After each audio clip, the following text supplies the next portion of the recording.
আধুনিক এ যুগেও হতশ্রী অবস্থায় পিঁড়িতে বসে চুল ও দাড়ি কাটছেন গাইবান্ধার নরসুন্দররা।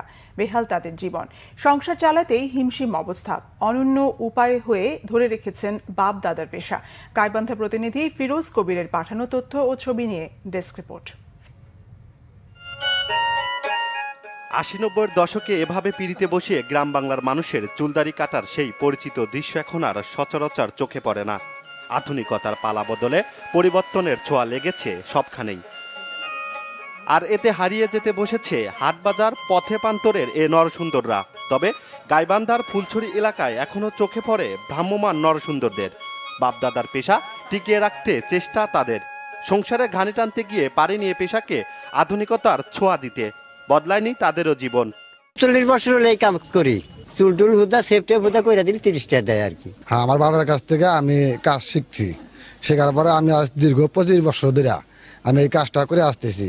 প্রতিদিন আটে আসি, এরকম মনে করেন ১৫০-২০০ এরকম করে কামাই রোজগার করি। অল্প টাকায় চুলদাড়ি কাটাতে পারেন বলে নিম্ন আয়ের মানুষই এখনো তাদের ভরসা।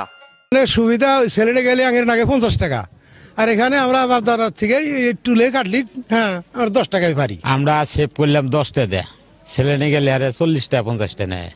আমরা এনে 10টা পাই, এনে 10টা করি, তাতে আমরা আরাম পাই। গরিব মানুষ আগের কামাই কম, আমাদের হাসিব দেয়। আমরা এনে ঐতিহ্যের ধারক বাহক হয়ে যুগের পর যুগ একই কায়দায় নরসুন্দরের কাজ করে চলেছেন গাইবান্ধার এই হতভাগ্যরা। Bangla Vision news desk.